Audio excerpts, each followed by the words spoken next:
Hey folks, what's up? It's your boy DJL7. Today I have a very special guest. Now, I actually recently went to the National Action Network convention where there's a lot of high-profile guests, and I actually was met this guy. He gave me a flyer, and it says a lot of interesting things on it. And I'm actually honored that he's on the show today. Why don't you go ahead and introduce yourself? My name is Ronald Long, and I spent 37 years in the New Jersey prison system, innocent, including 5 years on New Jersey's death row. Uh, I was released on lifetime parole in 2019, innocent, and every day I've been fighting for my exoneration. Yeah. Uh, Now the thing is that I actually, when I read it over here, the flyer that you were handing out at the event, right? You said that you changed the jury system. You actually wrote, you're in the law books. You I, studied the law and authored hundreds of legal briefs. yes, And today we're here to really learn about your journey with that, some of the causes you're working on now, but also to help other people that may be in the system now who are fighting against the system to learn what's effective, right? And how to really get help for themselves, right? yes. So yeah. Okay. So you actually, I work with other people in wrongful convictions, but you're the first one who I've worked who's on death row. What? Five years. How'd you get yourself off of death row? Okay, well, it was a divided split type of crazy decision. I was actually granted a new trial, never got the new trial. But let me go back. I was charged in 1983 with 3 Atlantic City armed robbery shootings. I had nothing to do with none of them. And I was, somebody pointed to me and rumors started swirling. And I was arrested, but I was cleared of all 3 of the crimes like almost immediately. In one of the crimes, they threw it out and they offered me, they kept coming with plea bargains to plead guilty to committing one of the crimes in which the victim told them that it was not me. And they would throw out the murder charge. I said, no matter what, I am not taking the plea bargain because I didn't do it. And so they held me for almost 3 years in the county jail. I was supposed to start trial in March 1984, the same day of the opening of the Trump casino. And my lawyers and everybody, they just, he'll take a deal. He'll take a deal. So when I started trial in 1984, March 11th, 1984, there weren't enough people to pick a jury. So we had to start it all over again. The mistrial was declared. It's not my fault. And I challenged the jury system. And the public defenders and prosecutors said, well, we'll just bring in all the death penalty cases, like about 12 cases. And I thought, no, I'm not going to participate in this class photo that they were trying to engineer. So I sent around sample motions around the jail, pro se motions, showing people how, if they wanted to join in my jury challenge. And it shut the whole courthouse down. Could nobody go to trial? Nobody could get indicted.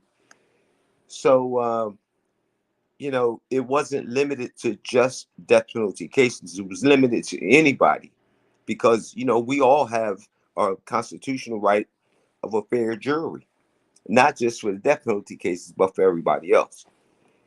So in January 1985, January 7th, 1985, 2 years to the date of my arrest, 2 years now, the courts threw the jury system out, found that it was operating illegally, and they ordered the jury commissioners and everybody to fix the system.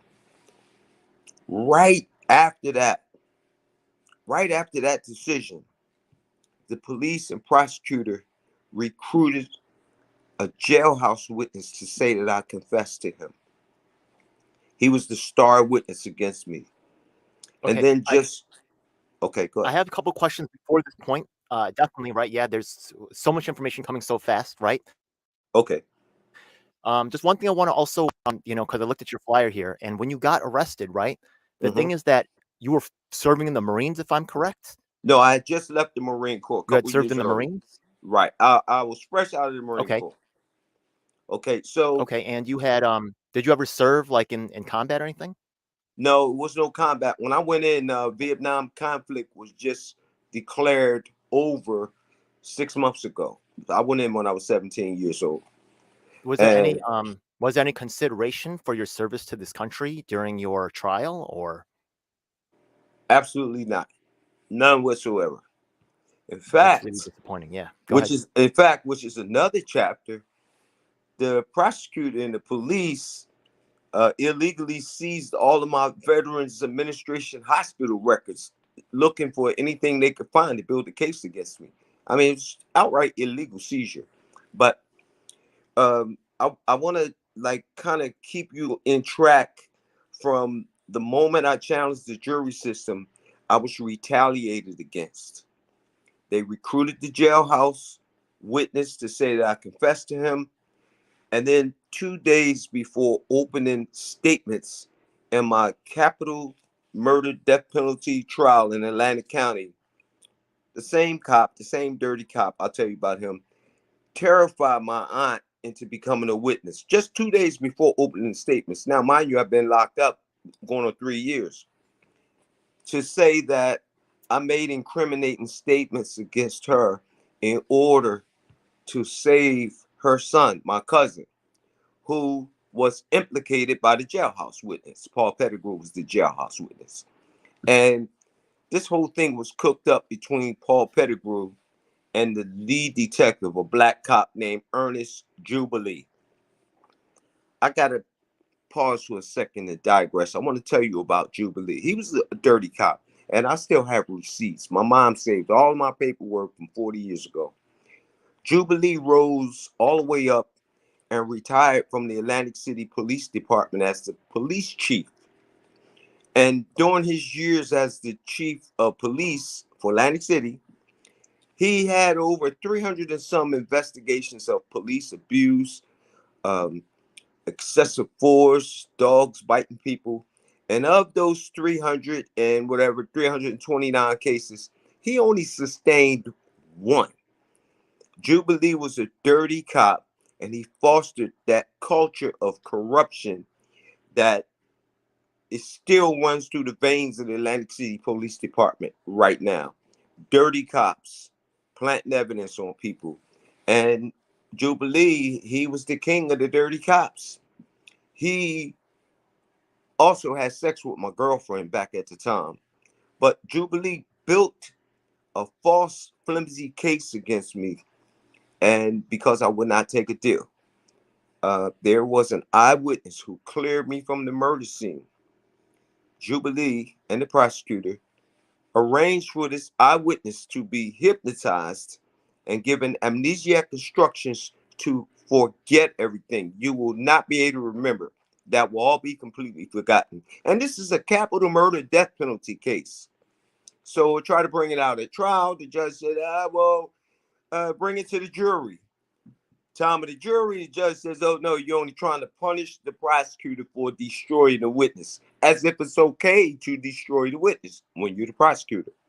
So Jubilee's hands was all in everything. He was a dirty cop, and they built a flimsy case around me, knowing that I didn't do it. Wasn't a mistake. It was all intentional. So, the police, the DA, the judge, they work together every day. absolutely. They're going to have a relationship together, and people are just out of their mind if they don't think that there's something going on there. Like, just Absolutely. look at, Now, another irony to my case is that it was like based on like outright racism. I mean, so they have a black cop that shields off the racism. We call them coons. And I had a black lawyer who was who signed to represent me. He had just left from representing the city of Atlantic City, and now he's my lawyer. Right after my trial, he became a judge, and he retired from the family court. His name is James Jackson.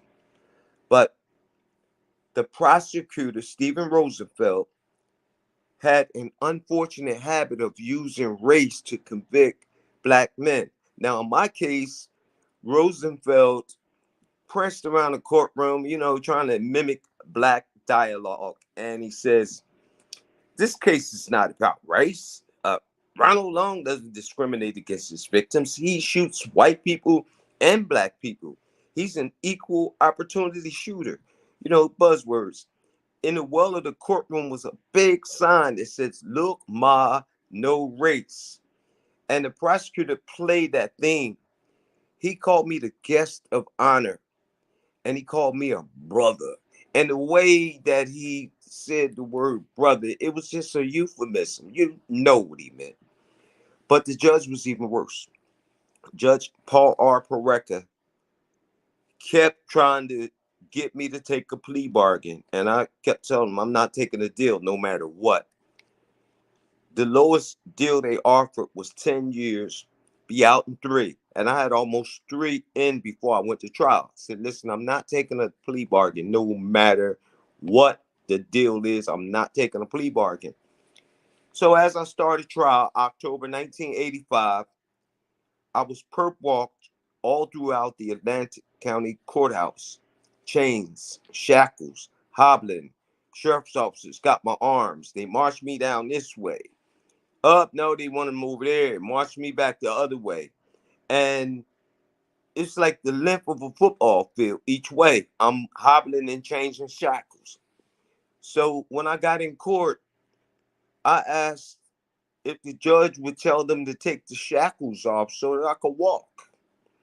The judge says, I don't care if they bring him here in the back of an armored van naked with guard dogs. Now, 2 weeks later, that same judge sentenced me to death.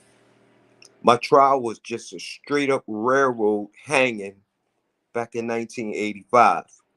And I was not participating. I was a fighter. I started fighting in the county jail, sued the jail, changed the jail conditions, filed the jury challenge. And when I got to prison, they had no legal access for a death row.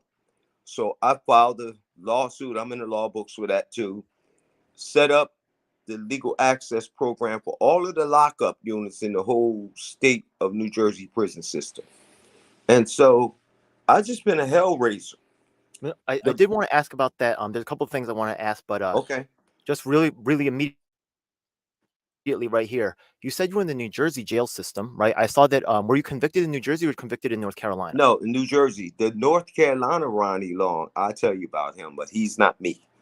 Okay. Oh, I'm so sorry. I looked it up and then I read. So I'm sorry. There must be my mistake. But that's okay. okay. I did not know. Yeah, I that's did okay. not know until right now. Okay, I'm so Okay. sorry. Okay. Back in 2012, guys were passing, flyers around the jail saying that Ronnie Long is from North Carolina. He's a rapist. He came up here from North Carolina. And people that knew me said, no, Ronnie Long's case is from Atlantic City. And so I saw the article and I was like, whoa, I had to reach out to this guy. I reached out to the other Ronnie Long. His girlfriend came up and stayed with my mom for 4 months. She's working on Free Ronnie Long in North Carolina, Free Ronnie Long in New Jersey. So I was released in 2019 on lifetime parole, innocent. He was exonerated and released in 2020 from the Sixth Circuit Court of Appeals. And he was released exonerated. And so he sued, and the state of North Carolina only paid $50,000 a year, up to 15 years worth. Anything over that, you lose. But he made a plea on YouTube and said $750,000 for 44 years of my life. That's crazy. Yeah, but when he actually, made and they tried to screw. Well, actually, there was another. So now I'm trying to because I read a bunch of articles. So yeah. a lot of them didn't have pictures, but some of them said this thing, some of them said that thing. So I'm trying to now. I'm not sure if they're talking about you or them, but I just want to make that clear because I'm still want to hear your case, but I just want to understand how things had moved from North Carolina to New Jersey. But now that I Because understand that a lot of everything's New people Jersey now it makes more sense. Okay, thank you for clearing that up. Go ahead. Oh, Ronald, I lost you for a second. Yeah. Okay, so something might have happened to his connection. But just so you know, if you are looking at Ronnie Long on your own, right? I think the thumbnail, right, actually has the article talking about Ronnie Long from maybe even North Carolina. So I did not know until right. Well, that's great. I'm gonna fix that up. Lawsuit set up the legal access program for all the lockup units in New Jersey, and that's a January 1988 reported decision. And I was released from death row in 1990, ordered to receive a new trial, a partial reversal. The state in 1991 dismissed the murder charge. Throw it out. He still has another 30 to 60 years to go on all these other charges because it was two cases tried together. So I said, no, I oppose the dismissal of the murder charge, even in face of another death sentence, because I wanted to go back to trial on all of the charges. It said, nah, the murder charge is over and done with. It was dismissed in 1991. So by 94, I had 11 years in, and the most time that I would have to serve on the other charges was 10 to 20 years, not 30 to 60.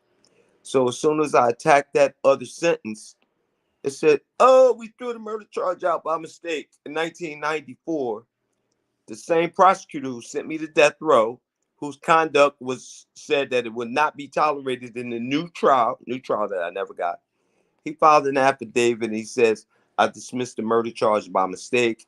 I only meant to dismiss the capital murder charge. Okay, so So this stuff is actually very fascinating, right? Yeah. yeah, The death row thing. I do want to say I just want to go back just for a second, just to clear up one more thing. I'm so sorry. Yeah. okay, What I think that you did with the jury thing is actually quite exciting because it sounds like, right? Yeah, you were able to get some changes made. right. So let me just see if I understand correctly, right? Yeah, they had a jury. They tried to have a jury trial on you, but they weren't able to actually make this happen because they weren't able to get the people together. So somehow they screwed up. Right. It Then what was due happened? to They the said, opening. It was due to the opening of the Trump casino, which started yeah. March So 11, why 1984. wasn't the case wasn't thrown at that point? Instead, they just said we're going to throw it into this prosecutor's hands and we're just going to let him handle this. Is that what happened, or That's what that happened? that's pretty much exactly what happened. Okay, So did that? Do you just so other people might know, or maybe you know, right? Maybe you tried, right? Are you allowed to then ask for a jury trial if they? Let's suppose that someone out there, right? They're doing it to them right now. Oh my goodness, I tried to have a jury trial because it's better to trust a jury than a judge because, like we said before, the judge and the lawyer they always work right, together all the time making deals, right? Yeah. right. So you have the jury trial, but you weren't. But the constitutional law says you're supposed to have the right to a trial by your peers. Are you Well, really? You were it denied a constitutional right? I don't think that's what it says. A trial of a jury of your peers. I think that's what that has been interpreted through case law. The Okay. Constitution says that Oh my you bad. have a right to a jury trial from a cross section of the community wherever the crime occurred. Yeah, but it And sounds like they didn't do that for you, and then they they just didn't. So what this happened is was my there's laws. trial, I've heard of laws about this. So how can they get away with this? yeah, my trial started the same day the Trump casino opened. And I couldn't go to trial because they didn't have enough jurors. People needed to go gamble. People needed to go vote. And I mean, not vote, go gamble and get jobs. And so that led to a mistrial and me challenging the jury system. I read an article in the National Law Journal about a successful jury challenge. I believe it was somewhere in Chicago or wherever it was. And I reached out to the professor who handled that. His name was Professor John Cadane of Carnegie Mellon University. And I reached out to another professor from Temple University to, help me in this jury challenge. And he took it on because it was a death penalty case and because the issue was so important. So the jury challenge was originally limited to just death penalty cases. And then when I flooded the jail with all these pro se motions, then it was open to everybody. And the whole courthouse came to a stop. So once the courthouse came to a stop, Because I became the just hated, to the make it most clear, hated. so everybody in the system, is filling out a motion to what? To get their cases heard by a jury? What is the motion that they're filing again? The motion was to join a Ronald Long jury challenge. So I wrote it out. All he had to do was And just even copy. though they have felonies, they're allowed to file this motion. Yes. Yo, So that's some deep everybody, information right there. That's huh? actually that's some deep information. Yo, Oh, shout out to Jay Renee. She may be watching right now. She does a lot of advocacy for people that are in prison right now. okay, cool. So there's people who are watching this right now who that's some powerful and so also you said you were in the law books, right? Was the Oh, actual law written about this change to the jury system or what? It sounds like yes. something is Okay. changing. It sounds like you still didn't get due process of the law. It sounds I like did. somehow you were Now shortchanged I was with just this jury retaliated thing. against. My jury challenge is reported at 204 New Jersey Superior Court Reports, page 469, Law Division, 1985. So you can read about, it was a rigged jury system. When I say rigged, they had names which were ethnically patterned, like a bunch of Polish names or a bunch of Irish names or a bunch of Jewish names or a bunch of Italian names. And the characters in certain names, like with an S, is an early American name, like Williams, Jones, Davis. Names that end with vowels are mostly Italian names. Names that end in like EIN, like Stein or something like that, are usually Jewish or Polish names, but they're ethnically patterned.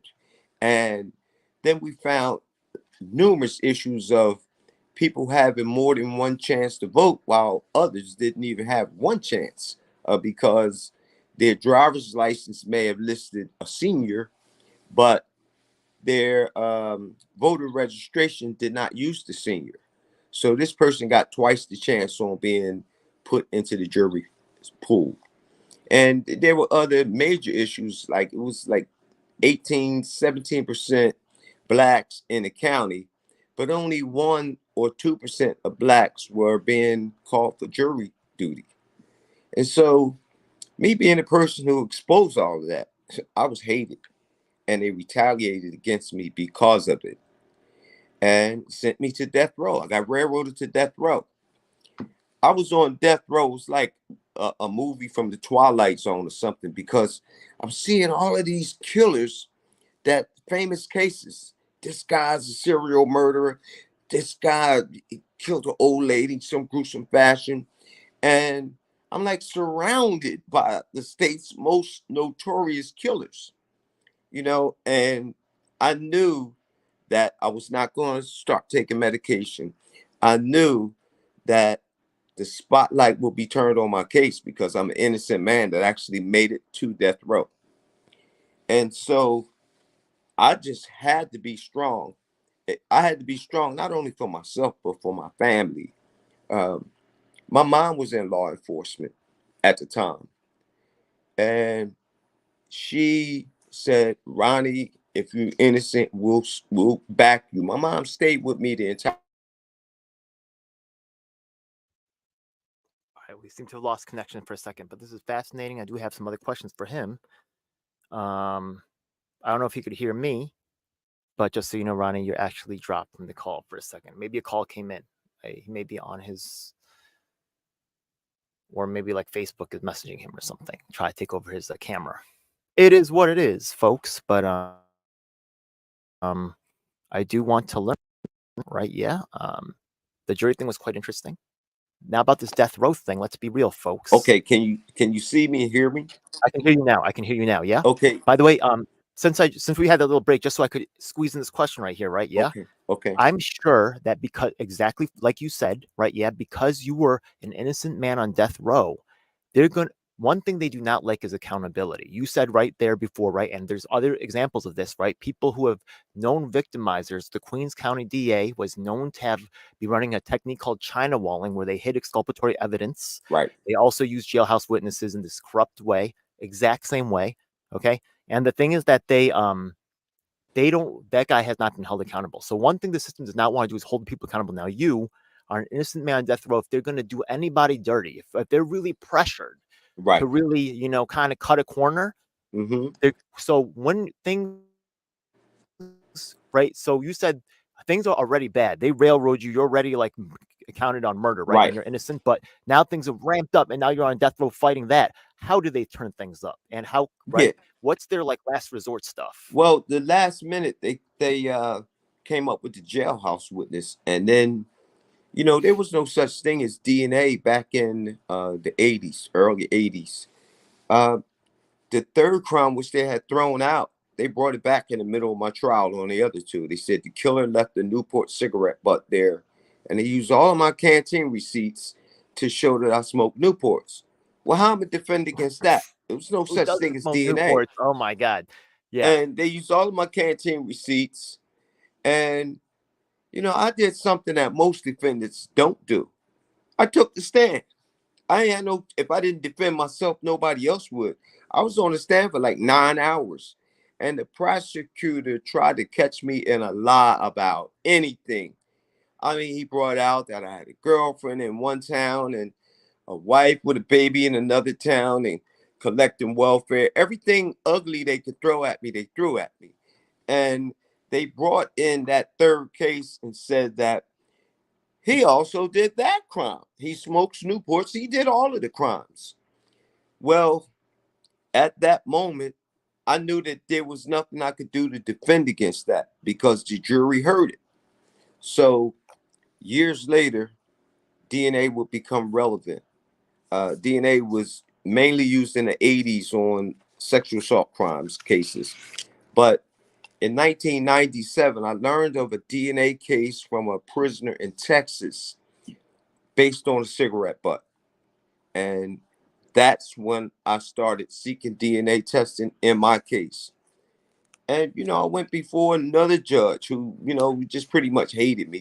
And he allowed me to come to court and make a record. And I guess he felt like one of them judges that you don't go come down here and sass me in my courtroom. I made the argument. He let me make the argument. In fact, I posted that on Facebook. I'm in the orange jumpsuit in that flyer picture, arguing my own case. And, I fought for 24 years to get DNA testing.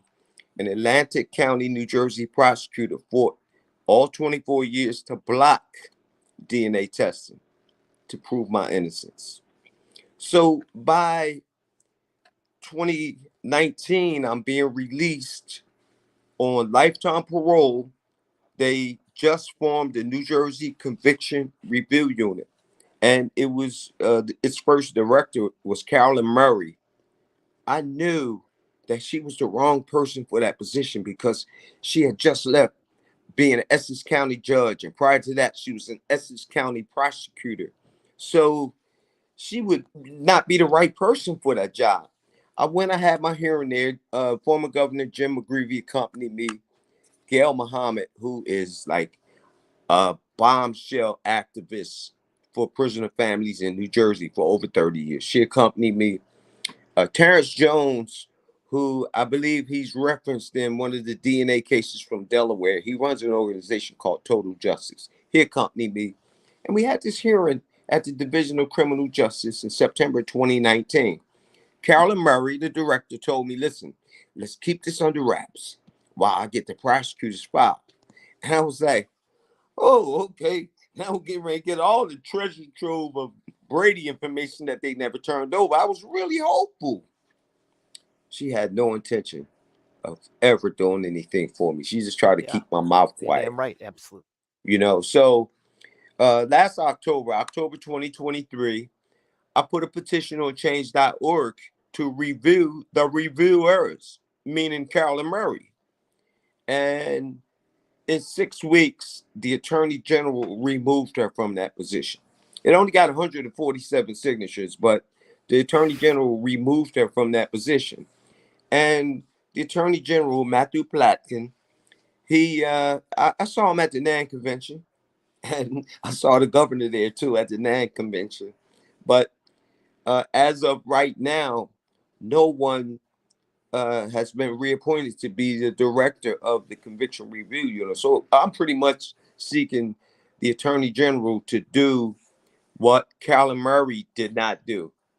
And, I believe he's a fair guy. And Actually, huh? before you go further, I do want to actually just get a couple things in here. Okay. Before you go further, I just want to jump in with a couple things right Okay. here. So the thing is that before you said, right, that the way that one of the last things that they really used to try to convict you was this kind of jailhouse witness thing. Yes. And the thing is that they use that on so many people. I'm sure you thought about this for a long time because that's what they used to convict you, right? Yeah. Would you Oh, have some? Do you have some suggestions for some guidelines or some changes to the way that they're able to use jailhouse witnesses in these well, cases? New Jersey did. Oh, okay. The previous attorney general said before a jailhouse witness could be used, they have to be vetted by layers of supervisors, and they have to also consider if this jailhouse witness could have got his information from other sources, such as the newspaper or anything like that. The jailhouse witness against me, Paul Pettigrew, was a serial jailhouse witness, but he gave statements in other cases, but they didn't use him in those cases because one of them was a casino robbery, and mine was a capital murder death penalty case. So they used him in my case. They planted him in a unit with me, and to say that this is where the jailhouse confession took place. And he was the star witness against me. He said that I confessed to him. Now, years later, he tried to recant.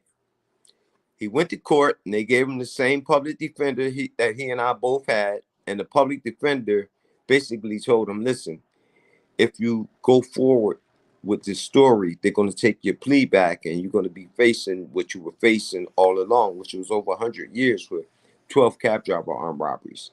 So Okay. he didn't go forward with the statement. Oh, He, okay. So wait, because okay. this is a good part I'm to so sorry. this. I'm so sorry. Go ahead. He got out and he came back and did 9 more years. And before he left again, he reached out that he want to, recant. So I sent the private investigator to see him, Maria Palumbo. And this guy could not stop talking. He went on and on. He said, him and the cop, the dirty cop I told you about, Jubilee, went to school together. And he told him what his story was going to be. He was anxious to get Ronnie. I mean, this guy he went on through verse and chapter on how his testimony was, it was all prearranged. So the courts would not give me a hearing because they didn't like the way that the statement was written by the investigator. So a couple years after that, he was captured on I-team on undercover camera, and he admitted that he lied to me. And and they told him what the story was going to be, and the prosecutor threatened to throw him back in jail if he opened his mouth. The court ruled that, well, he didn't know he was being recorded. Like, so what? But that was their ruling. Now, there are so many ugly layers of conflicts in my case. Way worse than what they try to build with Fonnie Willis in Georgia. When I started trial, I tried to get the jailhouse witnesses casino records to show that he lied on his casino applications. So if he lied on his casino applications about his perjury history, he would lie against me in my trial. The Division of Gaming Enforcement, the DGE, which is the criminal arm of the Attorney General's office for the casinos, came into my case to block me from getting this guy's casino records because they said, well, if Ronald Long gets these records, every other defendant is going to want to get, casino records. So, Judge, I'll tell you what, I'll give you some of this stuff. Everything else is blacked out, redacted. But that Division of Gaming Enforcement agency, and it was only 6 attorneys assigned to that office in Atlantic City.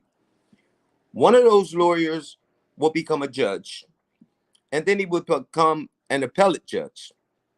And then he would have my same case brought before him 3 times.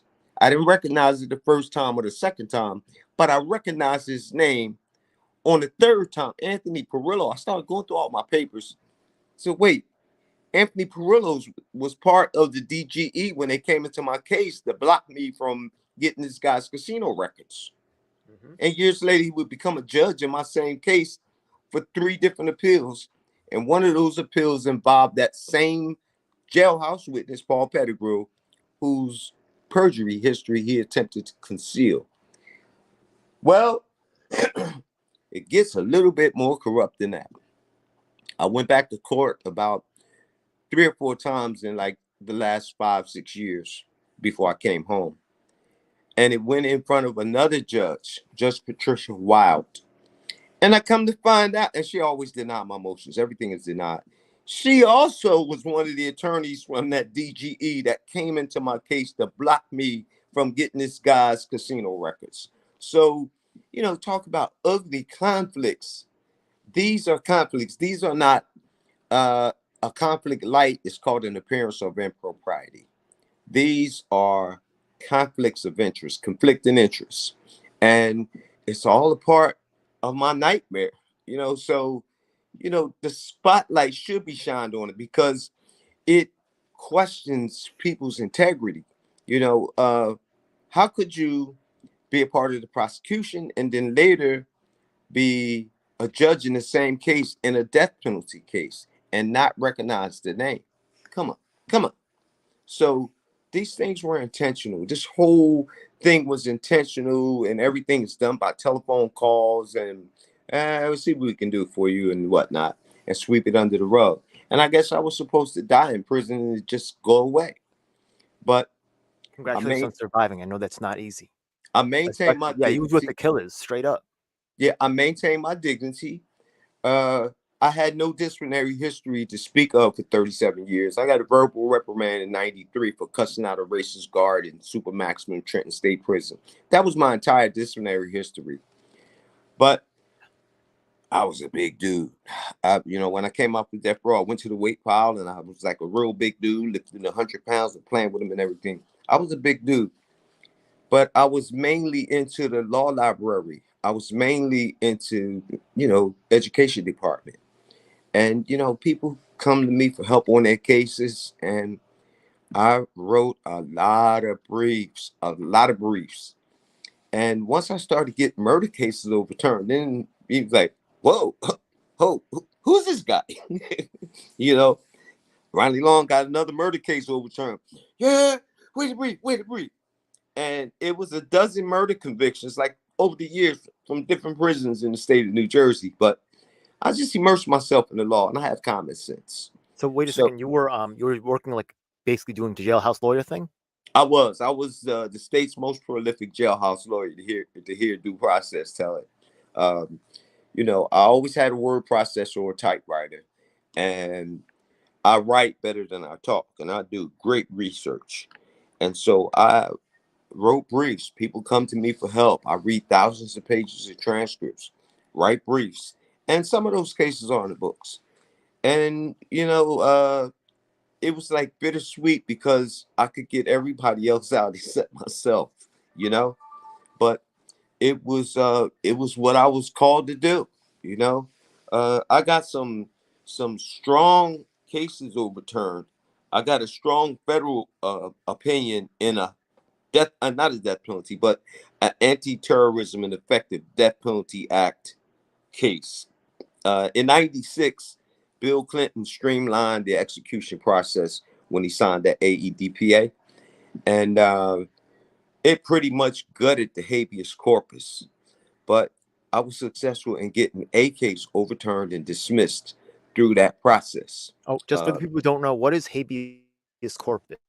Well, habeas corpus is a Latin terminology meaning present the body of this person and show why this person's incarceration is not unconstitutional.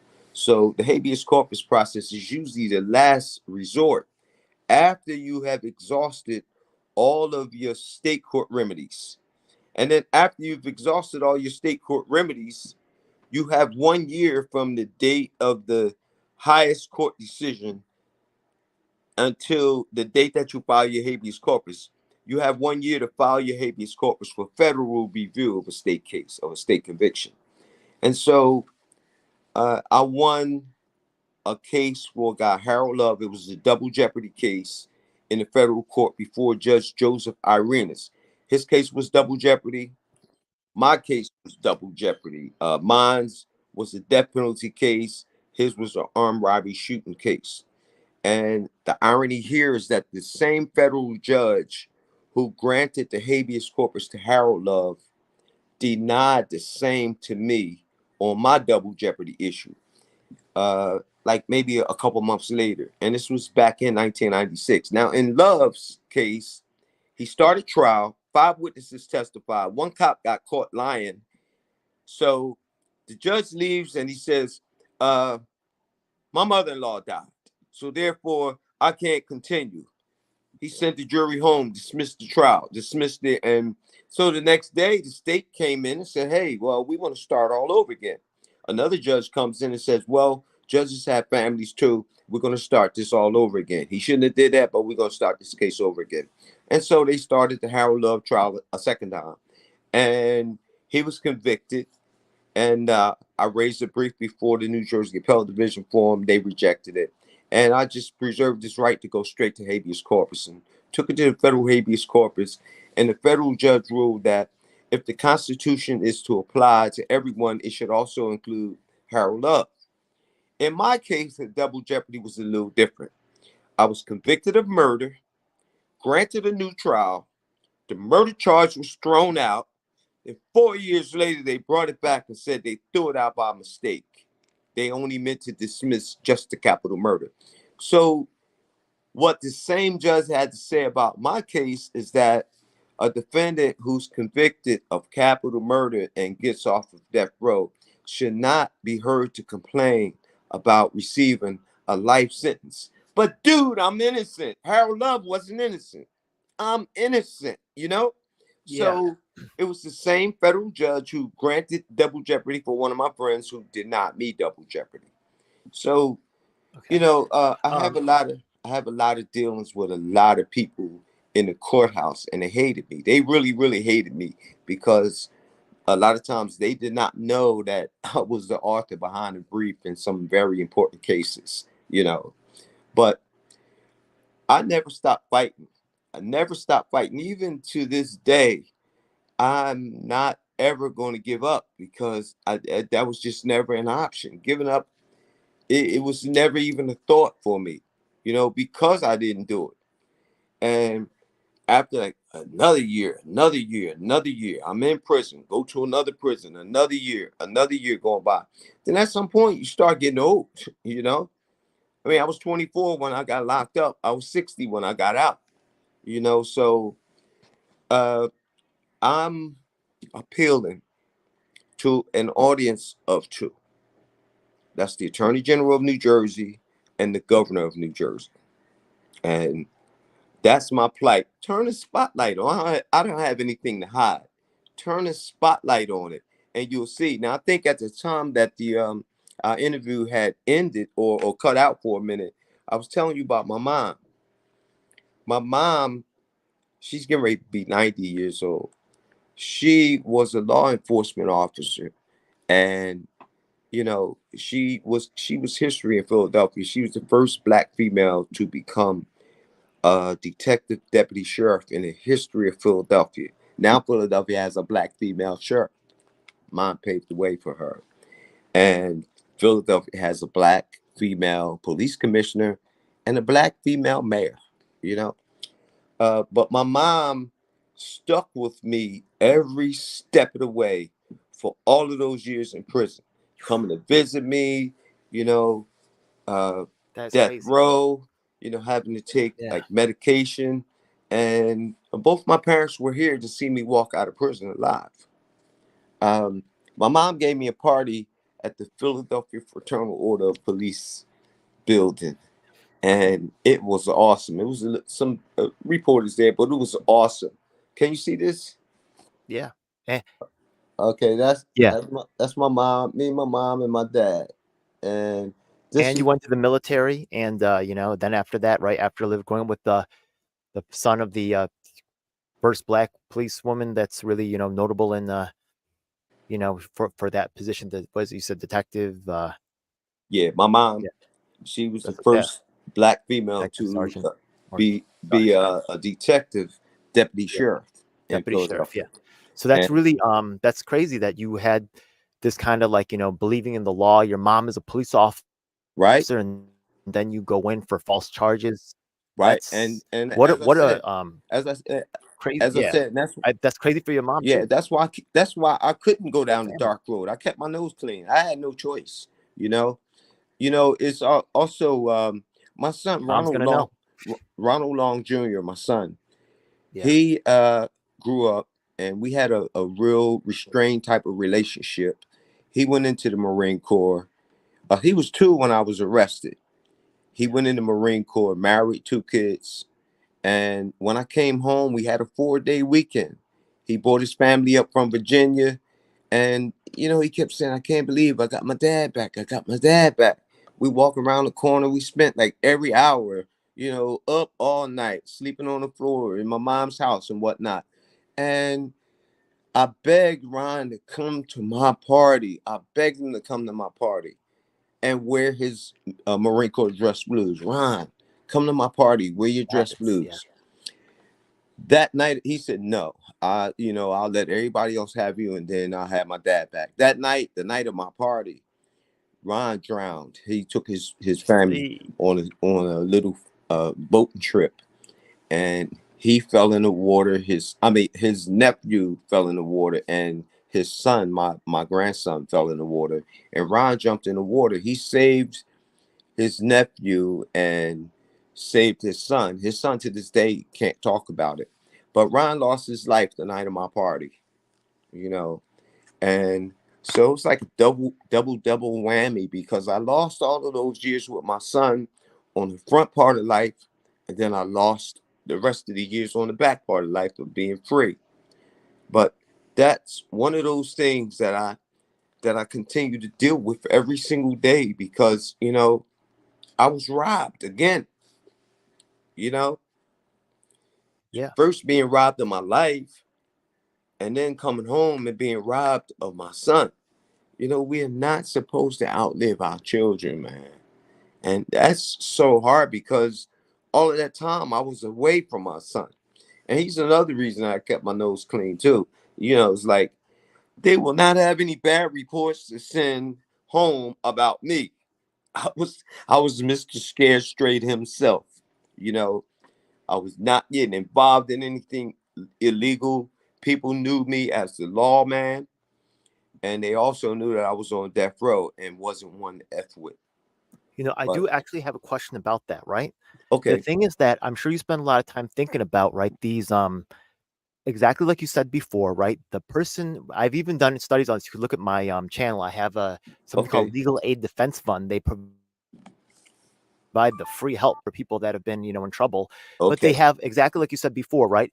That guy was working on your case 3 times. This is decades, right? And people, once you've been a lawyer around town for decades, you're gonna, even in a large city like New York City hmm or New Jersey, you're gonna know the people from going to the courthouse every day, and you have a relationship. And even if you knew they effed up, right? right, Yeah, you knew this guy for decades. Are you gonna hold this person accountable for your victimization? You got to choose this guy, right? You don't really know him, right? Yeah. So I can see how it happens. I'm not saying that I'm happy about it. You're a horrible victim of this.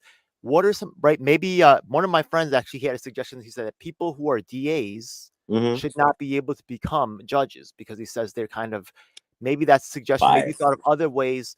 What are some ideas that you might have to try to stop this corruption and this buddy judges and lawyers getting together? And the lawyers, oh well, I knew you need to win on this case, but give me this on another case, And or I'll give you that one. I'll What sacrifice I this one think would black guy be, for this other for this rich guy.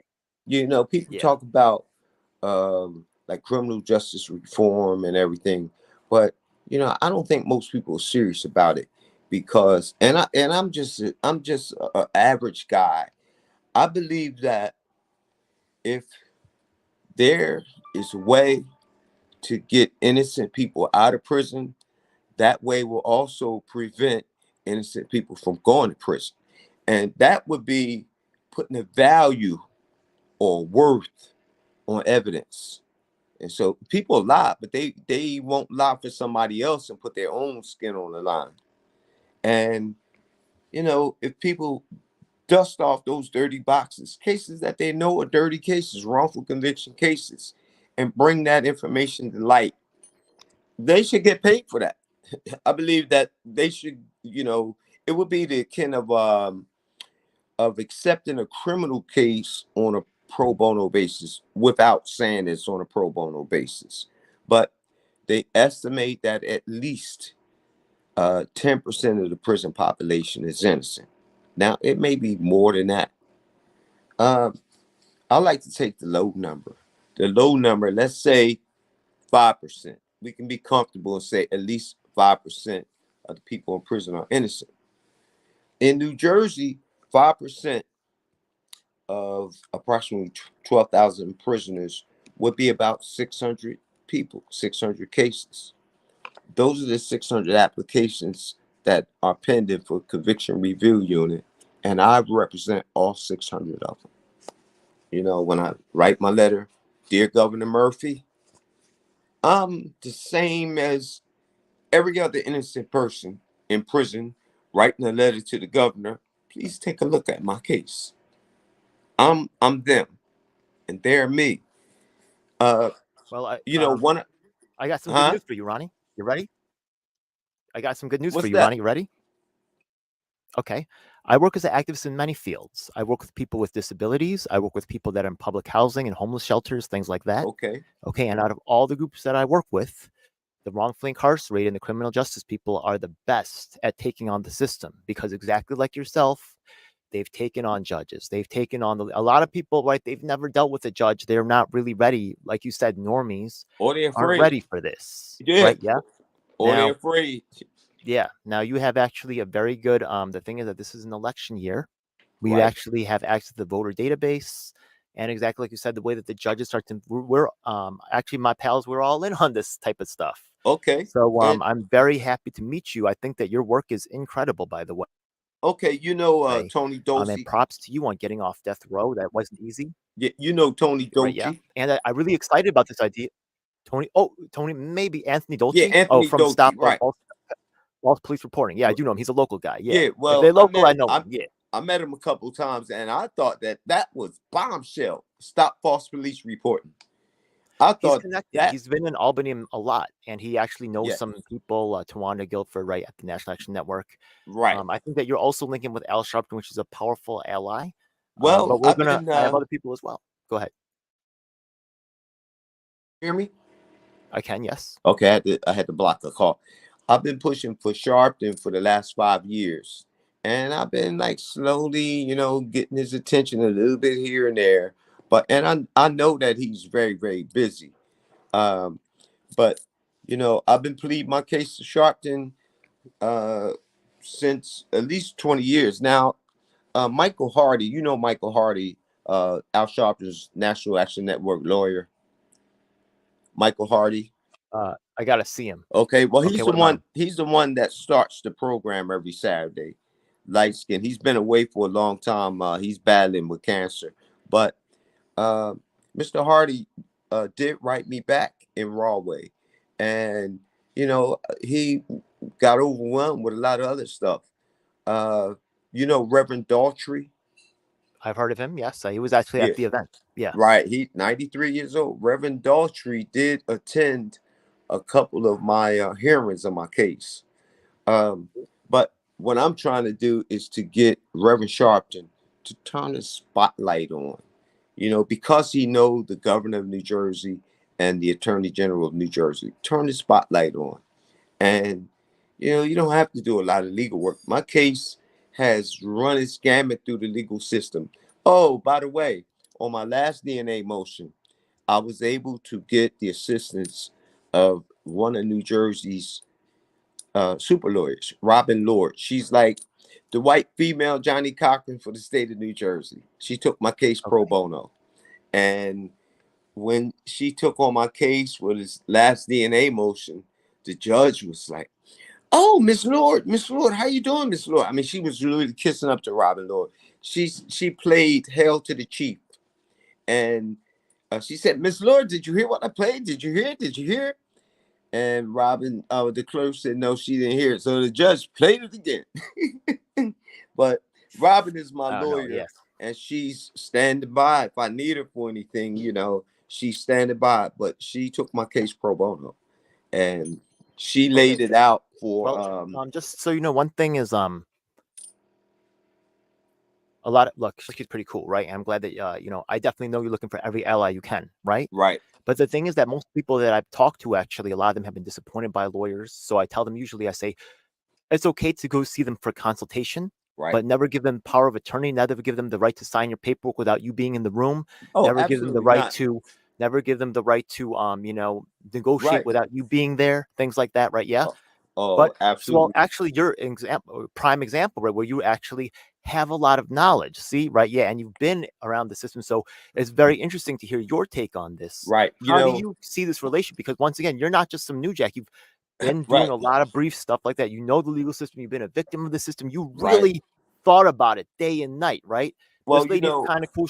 I know she's a big profile, right? But you know yeah, how the judges, but they probably she, fake being nice. You know, they're so fake. I can't stand it. oh I was yeah, thinking, right? Yeah, but because the Robin judge is wants to probably right. manipulate or get out Let me tell you, from Robin their own argued a ass and not case. have to pay.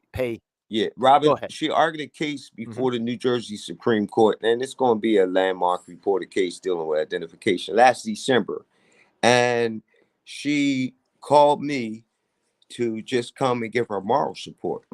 So I went in there, I'm saying all of these attorneys from the ACLU and the Innocence Project, and Robin is like the big wig in the room, and I'm Oh, sitting cool. behind her. Hell And yeah. Hell yeah. on the other That's side, great. Yeah. it was prosecutors, a bunch of prosecutors. Hmm. Robin Lord handed that prosecutor his balls. Oh, I that's mean, good. she was so good. She's like a powerhouse. Um, Wow. Yeah. and Okay. but she called me there just, for the moral support. And the judges on the New Jersey Supreme Court knew who I was. I was the only black man in the courtroom behind the defense counsel, and I had on a suit and whatnot. And when you come in, you have to have your identification, your license, and then you had to display something on your shirt. But everybody in that courtroom knew who I was, even all the prosecutors over there, because I've been doing this a lot longer than everybody in that room, including some of the justices on the New Jersey Supreme Court. I've been doing this thing a lot longer. And, and Robin, she was just like mainly, trying to get her props. And if don't nobody else give them to her, I'm going to give her props. So she's on standby if I need a lawyer for something. And I have another lawyer who also represents Nan, Eric Kleiner. Do you know him? Eric Kleiner? May have he might be also touching my man Reverend Keith Gadsden's case Yeah, too. Keith Gadsden's case. Yeah, I He's think he's helping touching Keith that case as Gadsden. well. Yeah. Yeah. Well, he's on standby for me too.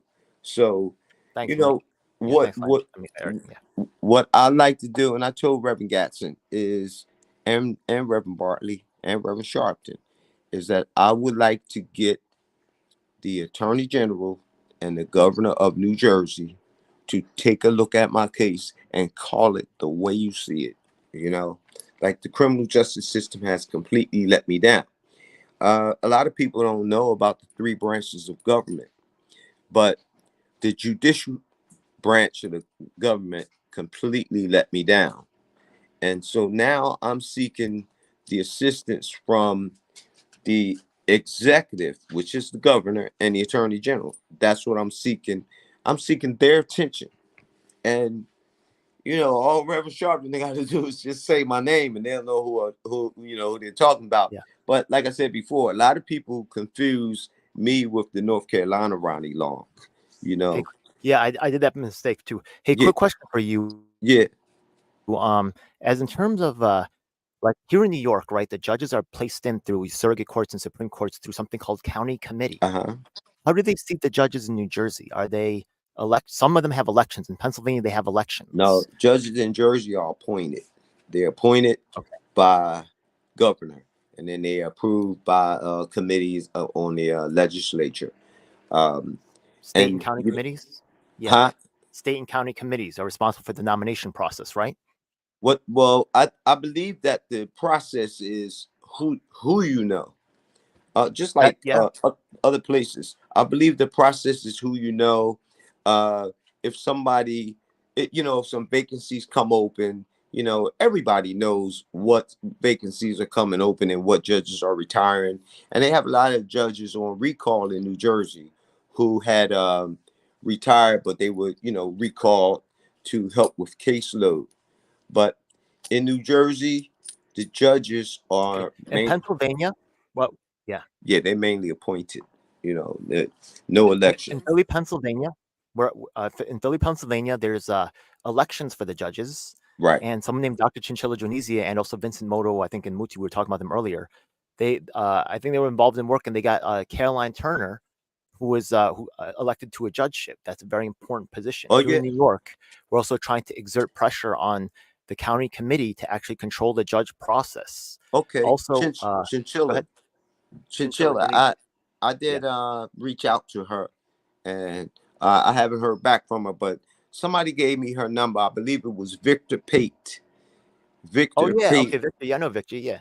Yeah, he gave me her number. So I reached out to her. She didn't call me back. But you know, he said that she was somebody to have as a strong ally, you know. So Yeah, she's been real it, busy it right now. Just oh, saying, they I just had understand. their primary, as you know. I She just understand. had Fred Hampton Jr. on her show. That was crazy, right? Jesse Yeah, so I Hampton was tuned Jr. into that one. You said, Yeah, Fred oh Hampton Jr. wow. Yeah. Oh, yeah, exactly. She's on a rampage right now. So Okay. props out to her.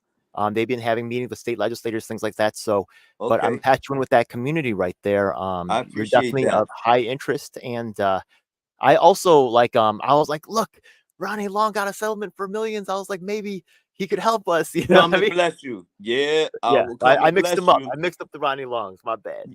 Okay. I'm Well, still yeah, excited to meet you, though. Your work is incredible. yeah, I'm really mine excited to would be a meet you. lot more than a million, you know. But you know, and that's one thing that you know, I do, man. You know, I help people. And if I'm ever in a position where, you know, I can bless certain organizations, I will do it without hesitation, you know. The other Ronnie Long kind of went into seclusion, but he was having some bad medical problems, you know. And one of his comments that I saw was that his girlfriend Ashley said that, well, now this will help him get access to better health care. And Yo, you I know a know, lady named Christina Khalil who's running for Senate in New Jersey right now. Also, Andy Kim is also running for Senate, and he's Korean American. And I all will use right, I'll use everything in my power, right? And I know you really want to get talk with the governor. I understand right. that, and also the DA. And we're actually going to use the whole branch of all the states that we have presence in to really push this to happen on a national level, and to Okay. really up the level. You really bring a lot to this, though, right? With What's her your being name? on death Christina. row, What's her name? Christina Christina. Khalil. Christina Khalil. Yeah, I have an interview with her on my channel, but she running away a little bit right now, and I'm telling you, not saying that's all bad, not saying it's all good, but I'm on people's attention Okay. right now. I'm Korean American, Okay. and the Oh, I fact of the know. matter is that people are getting all work this Palestine thing. I'm not saying it's irrelevant, Yeah. but the thing is that, right? I'm going to tell you right now. The thing is that, right? Mm-hmm. How can you have justice overseas when you can't have justice at home? What are we going Absolutely. to do? Free those people and then put them in wrongful incarceration like this guy for Right. 40 years? Are you crazy? Right? Yeah. Right. How do you have even, right? If you cannot, so I'm like, the Columbia kids, right? Yeah. Like, I'm not saying y'all bad. I know you mean well, but Mm-hmm. how are you going to fix, right? Yeah. Like when you can't, when your money's being stolen, your future's being stolen, they selling you these books at a scam, they charge you all this money for tuition. You Right. can't even control your own neighborhood or community. We have victims like Ronnie Long right here in your Yeah. own country, 40 You know years, wrongfully incarcerated, right? Yeah, what? like where are you in Right. fixing fixing what's at Home home? Once problems. you fix it here, then there's Yeah. a chance, right, that you could go to Israel, Palestine and say, look, I Yeah. think this might be, but until this is fixed over here, you have no right to say And that, those people should do this or do that. yeah, this is nothing new. I mean, I remember when I was a little boy, the students were protesting for, Yeah. you know, for a lot of different things. And And Korean Americans are also victims of war, the yeah, same as yeah, Palestine. So I'm just saying, right? And by the way, one last thing I'm going to throw at you. okay, I'm just going to focus on everybody. This is how outrageous it is. I'm just sorry to say this. I'm not anti-Jewish at all, just so you know. But okay, when we talk, they say never forget, right? right, Yeah. right. You know that they're the victims of the Third Reich. You know the Third Reich, yeah. Yeah, Hitler. But there was a Second Reich. Who was the victims of the Second Reich? Well, the Namibians, but we don't talk about them because they're Africans. Right. You know what I Right. mean? My And wife that was was telling me actually about that that. was during not long before World War II. That happened very recently. So right, yeah, with the same German army with the tanks and all that stuff, right? They were, Yeah. Yeah. I mean, the jeeps and stuff. They were rolling through Namibia. Right, yeah, ethnic cleansing, but we don't care because the victims are black. They say never forget. You all forgot about it with the very Already. second it came out your mouth. Right. Never forget. You know what I mean? Except we don't want to look over there. We don't want to look at that problem. You know. Well, Never forget. Yeah, okay. never forget. Hey, They you know, forgot. Samuel L. Jackson was a protester back when he was a young kid with Martin Luther King Sr. And I saw something on, I didn't catch the whole story on MSNBC last night, but as soon as they showed the picture, I knew exactly who it was. Just as soon as I saw the picture, that's Samuel L. Jackson. And they tied it to the student protests all around the country. Hey, listen, you know, as far as I'm concerned, they have every right to protest, you know, this side, that side, you know. Not against them, but I'm Yeah, just saying, like, you know, like, that really is not my yeah, focus you gotta because turn up I'm for Ronnie 65. Long over here. Yeah, Yeah. I'm 65, and you know, I still have some challenges that I'm dealing with. You know, You're still trying to readjust to normal life on the outside. Like, this is, you spend your entire adult life in prison. right, Like, you know? right, and you know, and I'm adjusting to having Yeah. bills. You know, had to pay insurance, gas, my rent. It's like Let's talk about how people can help you right now. Wait a second. We got to help this brother out right now. You got a listen, Cash App or you got like a website people can follow you, but definitely show out the Cash App. I have a Cash App. Yeah. My Cash App is $201,749, capital R, capital L. That was my prison number for all those years in prison, 201,749. And then I just put 7419, and then you said no, what? no. 201,749. Okay. I put what's the rest of it? Yeah. I'll put in the chat right now. What? How 201749, and then what? RL, capital R, capital L. Okay. So I just I just put that. I just put that in the cat. I just put that in the chat, people. Okay. So you guys should be able to see that. Okay. And I will also put that in the link in the description and pin that as a post. So okay, cool. Trying to get you some. You know, I know it hasn't been easy. So Go ahead. can you wrangle Reverend Sharp? You know, I'm sure he's heard about me through Michael Hardy and through Reverend Bartley, and one of his aides, Katrina Jefferson. She relocated to California to take care of her mom. So, you know, I've never wanted to be a pest, but I can't stop. Oh, don't you So, actually? huh? I am a huge pest, and I'm going to actually put you on emails with you, me, Anthony Dolce, Victor Pate, because I know everybody down here, right? Yeah, there's actually an event, right, where I'm actually like screaming up and down. Okay. I'm like, he's one of us, and he points to me because I'm just too in deep with his people. You know what I mean? Like everybody down here, like I'm hanging out with them all the time. Yeah. For better or for worse, right? Like the thing is that, like you said before, right? Yeah. Like Yeah. I play it both ways. So the thing is that, like, I will use that, like, that I'm always there to like get what I want. You know what I mean? So I'm Okay. definitely going to push your issue because right now my most powerful allies, once again, and I'm Okay. pushing whatever help you could help give to the rest of my crew, right? The disabled, people with wrongful convictions, Cool. people who are war victims like myself. But out of all the crew that I work with, Ronald, here's the good news for you today, right? Okay. Yeah. Out of every single group that I work with, the wrongfully incarcerated are the most potent. They are the strongest because they've been fighting the system. And we have a very strong crew with people from Pennsylvania, people from Delaware. Shout out to Jay Renee and the audience right there.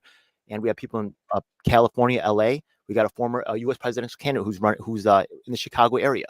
Okay. Very large markets. What's his name? The thing is that his name's Andy Williams Jr., the presidential candidate. Andy I'm Williams gonna send you the link with with all these different interviews that I've done and the work that I've done on wrongful convictions. And New Jersey, the next senator is going to be Andy Kim. We're gonna see about that, right? Yeah. Hopefully we should have a discussion. Andy Kim just we need to have a talk, Andy. I'm Korean American, so I actually have the first interview in history. They said he has the best shot. they Huh? they said that he has the strongest shot on getting I think he that does. Yeah. seat. Well, hopefully he can meet yourself, right? We're gonna run up on some of his events. I'm gonna Okay, actually show you. I took Keith Gadsden to meet RFK Jr. Right? okay, Yeah, and I'm o- gonna make sure that you get in to see okay. both the So Republican and you the want Democratic me? candidates and other candidates too. We're Okay, gonna run at them. you want me to mute Yeah. myself right now? Oh no, you're doing great. Oh, Yeah. okay. Oh, I thought you said mute myself. Okay. No, not at all. Not Oh, at all. I said we're going to run up on all these candidates and okay. stuff, Cool. and we're Cool. going to present your case. Cool. Absolutely. Cool. So, I figure that if Governor Murphy and Matthew Platt can put spotlight on my case, that they will feel compelled to do the right thing. The governor and attorney general always talk about mistakes of the past. And we know that those mistakes of the past were covered up by the conviction review unit because, for 5 years, you only 2 exonerations out of 600, you know? So I believe that if the governor and attorney general are called on for my case in particular, then I believe that my exoneration is closer than I thought. So that's where I am right now. And I appreciate any opportunity that I could get to speak out, not just about mine, but for other cases, other important cases, I mean, let me tell you, I get the best cases. I get the strongest cases, and they keep me up at night. Um, some of the wrongful conviction cases that I have in New Jersey will baffle you. And you're going to say, wait a minute, how is that possible? Yes, that is possible. And, you know, the cases I stand like, what they say, 10 toes down, that's a new slang. You stand 10 toes down. Is that the new slang? I think it's been around for a while. I don't actually recall it being used really currently, but maybe I know Okay. you Or, was or, inside or for a long how they time, so maybe say, in the last decade. I think yeah, it's in this decade. yeah, well, with no such thing before I got What back. is 10 toes down again, though? What does it mean? I think they say 10 toes down. Like, say it with your chest. Like, stand up and say what you have to say. And, Okay. so some cases that I have personally worked on will really baffle you, you know. I mean, they really baffle you because, I know how to point the ugly side of the criminal justice system out. I just know how to do that. And, I always said I didn't go to college. I had a high school GED, but I got a master's degree in common sense. And that's how I was able to get a lot of cases overturned. That's how I was able to get people out of prison, you know. But I need help, So You can you hear me? actually, what you mentioned earlier before, I think that would actually maybe okay. There's something that you mentioned before that I think is very exciting. There's a lot of, by the way, if you're someone who was previously in prison and stuff before, that someone who's you can't trust anybody really. Let's be real, but Right, rather than trust someone who's a lawyer who's seeing a lot of cases who wants to make a lot of money, right? Yeah, you heard Ronald, his whole life's been into reviewing cases. And right. honestly, if there was a fund, really, I think there should be a fund. I think there could really be a space for this organization like this because I'll tell you right now that I've been working with Reverend Keith Gadsden, Nolan Farrell, and other wrongfully incarcerated people like I've mentioned. And people like Yes. Southern Poverty Law Center wasn't able to help, right? Yeah, some groups like I Innocence reached Park out to them. was not really Anybody you responding. can name, I Yeah. reached out to them. So exactly this, and other people made the same trek. But the fact Yeah. of the matter is that, and I'm not saying that these people don't have a place, and I appreciate their work. Mm-hmm. But once again, the people that often are ejected and not right. Often you have some kind of expert with some degree or somebody who knows somebody, right? Yeah, who Right, knows someone who's influential, and that's who gets in the position. Not people who have been victims of the right. system, not people that have been served by the system, who really understand how the system's broken. Because who knows who's been up at night thinking about That's right. why the system failed him? That's Ronnie Long right there. And who's been listening to other cases, trying to look for his own freedom. Ronnie Long, when he looks through your cases, he's going to have that behind him versus a lawyer who's going to be like, oh, well, my wife and kids are calling me. I Right. got to go and, do this other thing. Ronnie's got, I, Let me tell you you, can't replace that. when I You first can't got buy out, loyalty. Go ahead. When I first got out in 2019, Joseph Russo, who's one of the head like public defenders for the entire state of New Jersey, had me come to Newark and speak to a group of 50 attorneys. And I told those attorneys, I said, it may be 2 or 3 in this group who's going to be successful and famous. I said, but for the most part, the most of y'all are doomed to be bums, you know. And I said, and that's because what's going to set you apart from the guy that becomes famous is you don't look the other way. Everybody who looks the other way are going to be stuck in a career and have nothing to show for it at the end. I said, so it's a couple people in here who are going to be superstar lawyers, but for the most part, y'all going to be bums, you know. And I started telling them about different cases that I worked on. And I said, now, if I saw it, then the lawyers saw it, but they chose to look the other way, you know. But don't look the other way, because that's what your job calls for you to do justice. Be, you know, be faithful to your oath, you know. And so Joseph Russo and I, you know, we became good friends. He somehow managed to dig out all of my transcripts from 1983 and 84, and he took them personally to the New Jersey Conviction Review Unit, and they still jerk me around, you know. But I know. Oh, this the other thing I forgot to tell you too. I spoke to the governor on Nancy Solomon's show. Do you know Nancy Solomon? No. Okay, Nancy Solomon has been a journalist for NPR radio for like, you know, 40 or 50 years. And I was able to speak to her a couple times and she invited me to call in. So, and ask Governor Murphy. And this was about a year ago. So I called in and I got Governor Murphy on the phone. And I told him, you know, I'm complaining about the conviction review unit. You know, what's going on with that unit?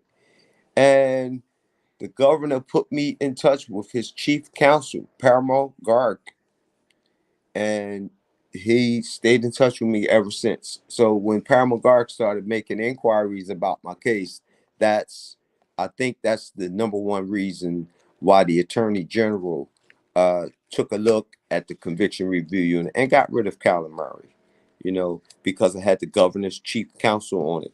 So I'm just being patient right now. There's nothing else I could do except wait, you know.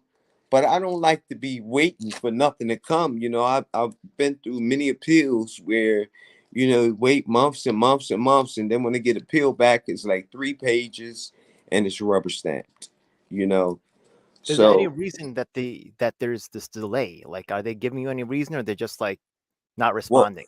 okay, at this moment, the last thing that I had, I withdrew it to allow the conviction review unit to go forward and exonerate me. But usually, appeal delays, it all depends on what panel your appeal is assigned to and who's the judges on that panel. And like I said, my case suffers some serious conflicts of interest, you know.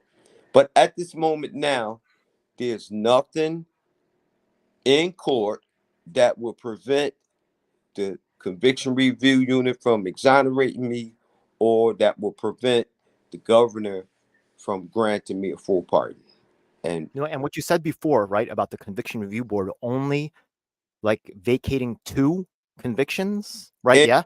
in the The thing is five that years they in the 5 years they've been online for the entire state of New Jersey, they have only exonerated 2 people.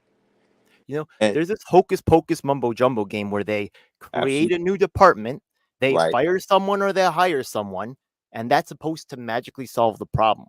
But it doesn't. But In what I really fact, liked about what you focused on yeah, results. the Yeah. feds gave New Jersey, I believe it was $550,000 for the conviction review unit, and all of that went to the salary of Carolyn Murray. She got all of that in the 5 years that she's been online. She got all the grant money for herself, and they've only exonerated 2 people for the whole state of New Jersey. Now, when I spoke to the governor last year, at that point, it was only 1 person that was exonerated. And then about a month after I spoke to the governor, they exonerated the second person. So when's my turn gonna come? You know? We gotta start talking to people that are in the. Has New Jersey had a primary yet for Uh, Democrat Republican I'm candidates? not sure. I believe their primary was held already. I know Pennsylvania primary was last week, 2 weeks ago. I voted. I always vote in the primaries or the major, whatever. I'm gonna be there to vote. My vote means something to me. Hey, look, if you see me on Facebook, I put a post on there this morning. I was honoring my mom, but I had something to say to the Black MAGA, and I spoke from my heart. So that's on Facebook now. I just put that on there this morning. I was inspired to say something. So if it's inspired on my heart, I'll go live. I And got friends on both sides. I have my doubts about about what? both sides as well. But my friends, however you felt about I have friends that are in MAGA and I have friends that are outside of MAGA. So Okay. that hate MAGA. So I have both. So I understand both positions. Okay. One of my But I don't think buddies. Trump is perfect. Yeah, Definitely not. one of my buddies in jail. He was MAGA in jail before they even got the Yeah. name, and I lived down in Elkins Park, Pennsylvania, and he came over in his Trump bus. He had Trump T-shirts and Trump hats and everything, and he's selling flags and all of that. And even though he's MAGA and he's a piece of shit, he's still my friend. And we I have always say arguments. to my peoples, I'm like, trust the ones that be with you, not the ones that they give you. And if Trump, Mm-hmm. until the day that Trump sits down with me or has a real conversation, I Right. can't really get down with him. So, but you're getting down with me today. I'm telling you Mm-hmm. that if you see my body of work, you'll see that I stay working with the people that I meet for years Okay. going on. So the thing Okay. is that until you get justice, I won't stop. You can ask anybody I work with, Reverend Keith Gadsden. Okay. I've been working with those guys for years. I just Okay. don't stop. Cool. Yeah. So So I got so you. um are you eligible to get like a grant or grant money? I'm gonna actually look into Okay. that. I think that actually work is actually fundable. I know a lot of people are more connected, but I'm gonna actually I'm making my own angles here. So Okay. I'm trying to set that up. Okay. And I'm very excited to meet you. By the way, just so you know, the people who are, I don't want to take you for too much longer. I It's really okay. appreciate your patience here. Okay, man. This is important. The people that are watching this, though, they're going to be, I'll be honest, most of the people who are watching this probably maybe fighting their own wrongful convictions. Who's really going to watch this? Probably, right? Yeah. So, Okay. as in terms of your journey, right? Maybe like there were some things that you would like want to warn people of, or things that you felt like were really kind of like breakthrough moments. One, Um, one thing, what do you have for advice for them who's going through something like well, this? as far as young people who encounter the police, and as far as their mothers, their parents, whatever, is to keep your mouth shut. Just stop talking. Keep your mouth shut. That's it, man. A lot of people are in prison. Oh, and I also tell younger guys, if you see two people in that car, don't get in that car. No matter what, don't get in that car. And if you see three people in the car, you definitely don't want to get in the car. But I showed him how you getting in that car is like walking into a prison cell, slamming the gate behind you, because you don't know if somebody in that group is dirty. And if they're dirty, you dirty. So, and I always told my son, don't get in the car. My son would never get in the car anyway, but Which car? You mean like a police car or some, no. a stranger's car? Whose car? Okay. Usually guys ride around the hood. It could either be a stolen car or it could be somebody has a new car or somebody just has a car. And if you know they're up to no good, if you see two people in that car ready, don't get in. Do not get in that car. I know of many cases where an innocent person got in the car with guys who were already up to no good.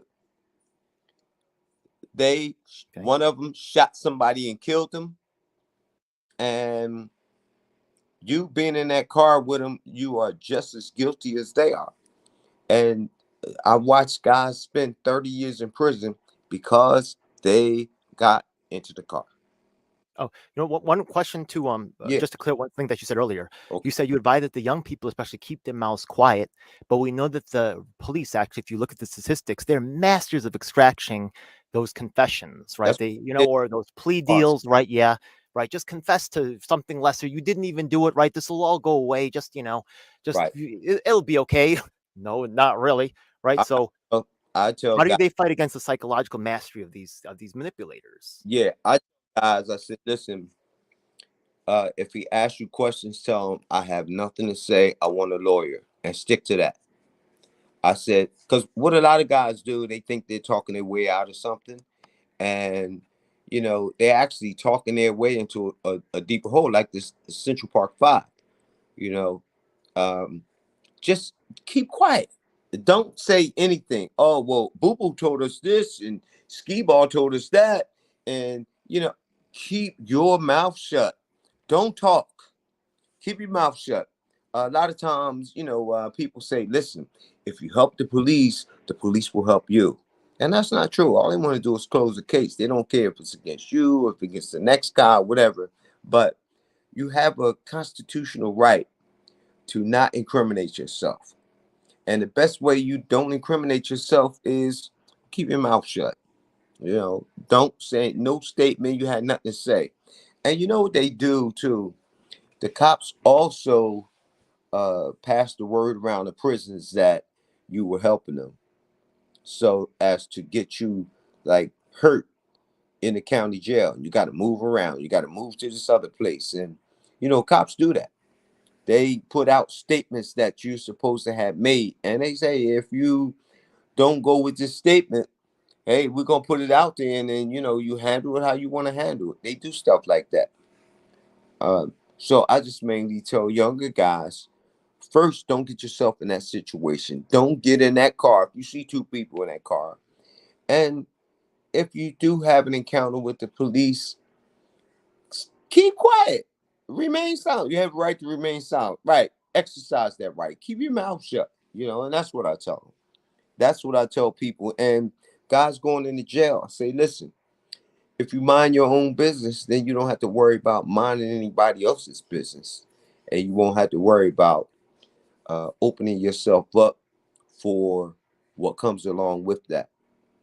I had a mentoring group. What do you I had a yeah. mentoring group in Northern State before I left, and all the gang members that wanted to leave the gang, they came into my mentoring group, and I just had a standing policy in the prison.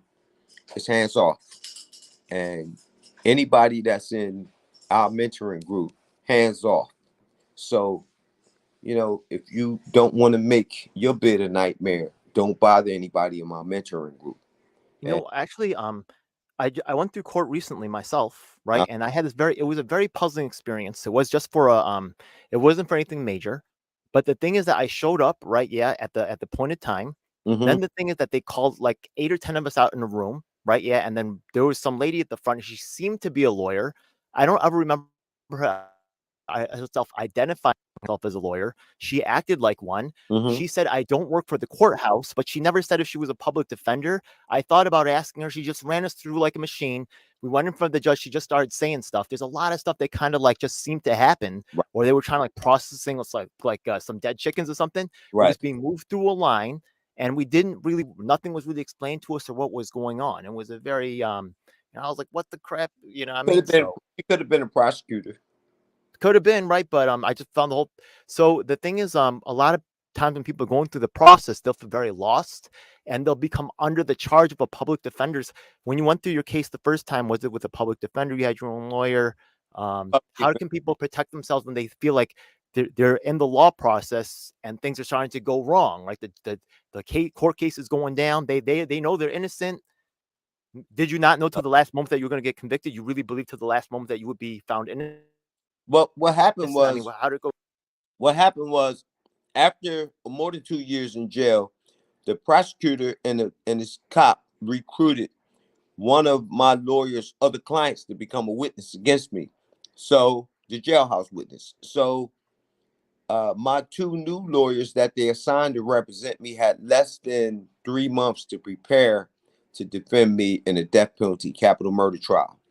And they had no defense whatsoever. So I knew that I was going to testify, but I kept telling them, do this, do this. Oh, no. My black lawyer, James Jackson, said, Ronald, I'm not saying that we're going to sell you out, but after your case is over, we Oh my still have God. to come back here and practice. I said, Mr. Jackson, you What? told me you're going to sell me out. That So, is selling out. That's exactly what it is. They're like, oh, I'm gonna like, to preserve my relationship with these people, right? right. Yeah, I'm gonna let And that's what he did. He sold me see out. injustice happen. This is just Huh? ridiculous. Yeah. So, It's I had happened to me. two Yeah, it's lawyers, dirty. and both of them became judges right after I was convicted and sentenced to death row. Yeah, So, like at that point, like, did you ask for new, like, did you ask for a new lawyer or? never. I mean, yeah. I never saw any argument against them until years later when I was seeking DNA because I didn't know I had a DNA issue. But I never filed a routine ineffective assistance of counsel because my main lawyer, the one who started out with me, he died in a car crash. And everybody else, they can just blame stuff on him and I wouldn't get anywhere. So I always stuck with the facts. Always stuck with the facts. And it was never to seek to blame anybody, lawyers or anybody, except the facts. Just look at the facts. Okay. And What one thing you also said before was right that you would try to do something, and your lawyer would try to shut it down. right. Yeah. So, was your lawyer ever able to successfully keep you from doing something, or was there some are there other procedures that people like if someone feel like, oh, my lawyer's trying to get me, or my lawyer's not trying to do this, what can Uh, they do to really help make that happen, or what? they never they never did anything that I did not allow them to do, and with good counsel, because sometimes a counselor needs a counselor, and I pointed out just some basic stuff to these lawyers, real basic, and they always respected me. They always respected my decisions. Um, but for the most part, I didn't have a big uh $1 million defense fund, anything like that. I went to trial with two court-appointed lawyers who had less than 3 months to prepare to defend me in a death penalty case. And of course, I got the death penalty. I was sentenced to death row. And I never worried about the sentence because my issue has always been my innocence. So I never cared about the sentence. I think I even mentioned that one time in court. This sentence is nothing. I'm innocent. And, getting calls. So Okay. I never cared about the sentence because I always wanted the focus to be on my innocence. And, nobody else ever cared about that. What are you complaining about? Come on, at least we're not going to kill you. You know what I mean? At least we're not going to kill you. You should be happy with a life sentence. And of course, I could never be happy with a life sentence innocent. Not really. So, No. so when me and my wife went up to the National Action Network, it was just a continuation of our plea for Reverend Sharpton and the National Action Network to get involved. And eventually it's going to happen. It may not be the National Action Network. It may be the Innocence Project, or it may be Centurion Ministries. But eventually, everybody is going to know, and I'm going to be exonerated. And I hold on to that. So, Okay. I guess how, the last question is going to be I don't want to keep you forever, but what out of the whole things that you did, what do you feel has been like the most effective thing to get justice? What are the most effective things people can do? okay, something that I did, I think it was one of my best victories, even though it wasn't highlighted as such. Um, I helped the guy who was charged with raping and assault on a 3-year-old child. And the DNA exonerated him, but he still was convicted. So when he came to me to ask for help, he said, I got a rape case that's on a baby. And I said, wait, did you do it? He said, no, bro, I'm innocent. The DNA showed I'm innocent. And so I took the case and I looked at it, and he had been brutalized in every jail he went to. Big gashes in his face and everything. Puerto Rican guy. So I filed a motion before they even came out with the DNA law, the second DNA law. I filed a motion to, have his case, even though the DNA exonerated him, is to have his case reviewed because of ineffective assistance of counsel. And that case went into the law books, basically saying you're not only entitled to effective counsel at trial or on appeal, but on post-conviction relief as well. And that if a lawyer is going to represent you, that they must be faithful and provide you with the same type of representation that you would be entitled to at trial and on appeal.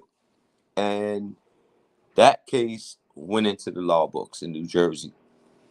And so, even though it was an insignificant looking case, the bigger picture was PCR counsel happened to be held to the same level as, appellate counsel and trial counsel. And that was a big deal because most people in prison, their only avenue to any success is through the post-conviction process. So that was one of the better accomplishments in my life.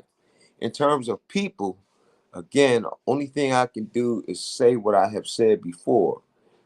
Keep your mouth shut. Stop talking. Keep your mouth shut. That's all I can say. In terms of the system itself, people have to be held accountable. You know, if you don't hold people accountable, they're going to just do as they please. And I guess in time, you're going to see more and more wrongful conviction cases overturned in New Jersey because so far they've been trying to keep the lid on them. And a lot of those guys are still alive, And I want to talk to you again about a couple important cases, a couple of important New Jersey cases. Absolutely. We're gonna put this all together. Yeah, it's been a great interview. By the way, Okay. how can people? Is it all right if we share your contact information Sure, share my for contact anybody information. watching? Yeah, sure, share my contact. If Okay, so if you want to hit up my email is Ronald Long, go ahead. 2019 at Gmail. There we go. My Yeah. phone Don't number, forget the Cash App. yeah, Yeah, go Cash ahead. App is $201749, capital R, capital L. And my telephone number is 267-854-0496. That's right. We're definitely going to see more of Ronnie. Okay. He's quite close Cool. to New Jersey, and sorry about the mistake about the North Carolina thing, but it's an honor to meet you. It's And good to meet you back. too. We were in the power zone together a couple of weeks ago, so it's good to meet you too. And I remembered you. I definitely remembered you. Okay, yeah. So call on me anytime and keep me abreast to whatever. Now, do you say you have people in the chat right now? Oh, I did before. They're gone now, but okay. Yeah, there was Jay Renee was actually here. So I'll actually send you my interview with her, and you'll get to see some of her work as well. Okay, this is Chinchilla. Oh, Dr. Chinchilla is not here. No, the Jay Renee is actually from Delaware. Okay. Chinchilla is from Pennsylvania. So I'm going to send you. I actually have worked with her too. Actually, with also someone who ran for mayor in Memphis, Tennessee, where Tyree Nichols just died. I did a panel with her and Danet Chavez, who's actually You said Terry Nichols. Tyree Nichols. Yeah, Tyree Nichols. Because I was trying to think from Memphis, Tennessee. I put a scathing piece on YouTube about those cops. I'm kind of embarrassed in the language that I use, but then I said, "Oh, I'm gonna let it go," because I said it like I meant it. That's how I want it, though. Yeah. I remember when that tape came out, and I was really incensed. The Tyree Nichols case. Okay, so anyway, thanks for the interview and keep in touch. And if something comes up, I'll let you know. I'll call you and let you know. And I'm gonna take a I'll put you in touch with some local people that are and maybe we could even set up a meeting with Andy Kim. I'll try to schedule. I have my own meet Andy Kim. But we're gonna also try to talk to the governor and the DA too. Ooh, that's gonna be interesting. I have my own. Man. Yeah, I want to be there for that. I want to actually record it and make something happen. Yeah. Okay. All right. So let's stay in touch, and I'm standing by. You can always get through 24 hours a day. I keep my phone on me, and I don't sleep. All right. Thanks. All right, take care, man. God bless. All right. Thank you. Bye bye.